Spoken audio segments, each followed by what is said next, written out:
কৃষ্ণ রাধে রাধে। কেমন আছেন সবাই? আগেই আমি একটা জিনিস বলেছি, সেটা হচ্ছে মহামৃত্যুঞ্জয় মন্ত্র নিয়ে আগের ভিডিও আমার আছে। তবুও কেউ কেউ জিজ্ঞেস করছেন মহামৃত্যুঞ্জয় মন্ত্র কীভাবে কাজ করে। মহামৃত্যুঞ্জয় মন্ত্র পাঠ করার পর স্বয়ং কাল ভৈরব আসেন। কাল ভৈরব যিনি কালকে হরণ করেন, মানে সময় হরণ করেন।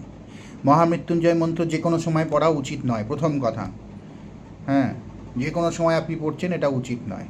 মহামৃত্যুঞ্জয় মন্ত্র আপনার খুব খারাপ সময় চলছে, খুব খারাপ একটা সময় চলছে। হ্যাঁ, অর্থনৈতিকভাবে খারাপ সময় চলছে, পারিবারিকভাবে খারাপ সময় চলছে।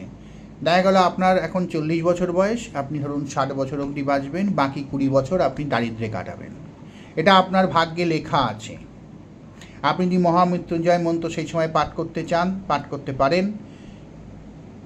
কী কারণে পাঠ করছেন তার উদ্দেশ্য একটা থাকবে। মহামৃত্যুঞ্জয় মন্ত্র পাঠের বিভিন্ন উদ্দেশ্য হয়, এমন নয় কিন্তু যে মহামৃত্যুঞ্জয় মন্ত্র শুধুমাত্র আপনার মৃত্যুর মুখ থেকে মানুষকে বাঁচিয়ে নিয়ে আসবে, তা নয়। মৃত্যুর মুখ থেকে বাঁচিয়ে নিয়ে আসার কনসেপ্ট কিন্তু মহামৃত্যুঞ্জয় মন্ত্রে নেই।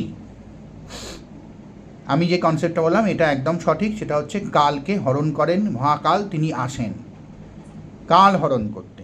এবার ধরুন আপনার উদ্দেশ্য রয়েছে আপনি যে দারিদ্রতার মধ্যে বাস করছেন তার থেকে আপনি উদ্ধার পেতে চান, কিন্তু আপনার ভাগ্যে দারিদ্রতা থেকে বাকি সময়, বাকি জীবনকালে আর উদ্ধার পাওয়ার কোনো অবকাশ নেই। তাহলে আপনি যদি এই 20 বছর আর বাঁচতেন, 20 বছরের সময়টাকে ভালো করার জন্য আপনি মহামৃত্যুঞ্জয় মন্ত্র পাঠ করছেন। ভালো কিন্তু হওয়ার জন্য মহামৃত্যুঞ্জয় মন্ত্র পাঠ করা হয় না।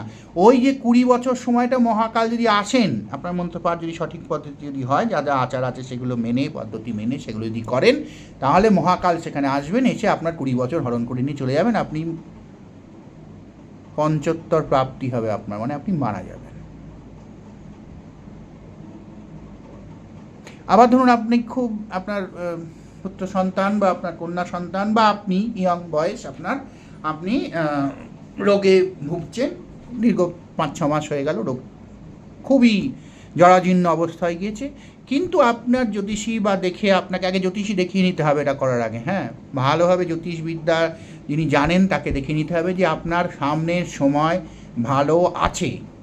সে অর্থনৈতিকভাবে ভালো হোক, শারীরিকভাবে ভালো হোক, আপনার ভালো আছে। আপনি সামনে আর 1 বছর গেলে, 6 মাস ধরে বিছানায় পড়ে আছেন, আর 1 বছর গেলে সম্ভাবনা আপনার কুষ্ঠিতে, আপনার জন্মছকে আছে যে 1 বছর পর আপনি সুস্থ হয়ে যাবেন। তাহলে সেই 1 বছরের আর কষ্টটা আমি পেতে চাইছি না।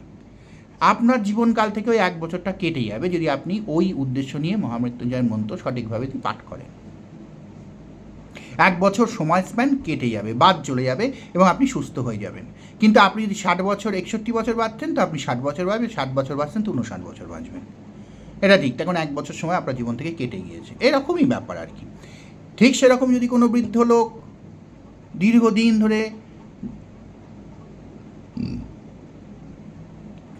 বিছানায় শুয়ে আছেন, তার মুক্তি হচ্ছে না, তখন যদি মহামৃত্যুঞ্জয় মন্ত্র যদি পাঠ করেন, তার বাকি সময়টা আরও আর 4 মাস, 1 বছর, 5 বছর হয়তো তিনি বিছানায় শুয়ে থাকতেন, তখন যদি মহামৃত্যুঞ্জয় মন্ত্র যদি পাঠ করেন তাহলে তিনি মুক্তি পেয়ে যাবেন।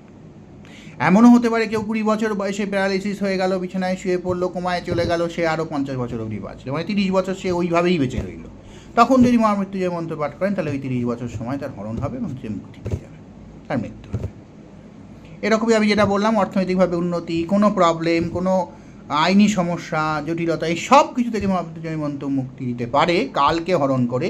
কিন্তু আপনাকে জেনে নিতে হবে যে বাকি সময়ে, জীবনের বাকি সময় এর থেকে আপনার সত্যি কোনো মুক্তির সম্ভাবনা আছে কি না। যদি না থাকে তাহলে কিন্তু পুরো জীবনই বন্ধ হয়ে যাবে, মানে আপনি পঞ্চত্ব প্রাপ্তি হবে, আপনার মৃত্যু হবে। ভালো থাকবেন সবাই, রাধে রাধে।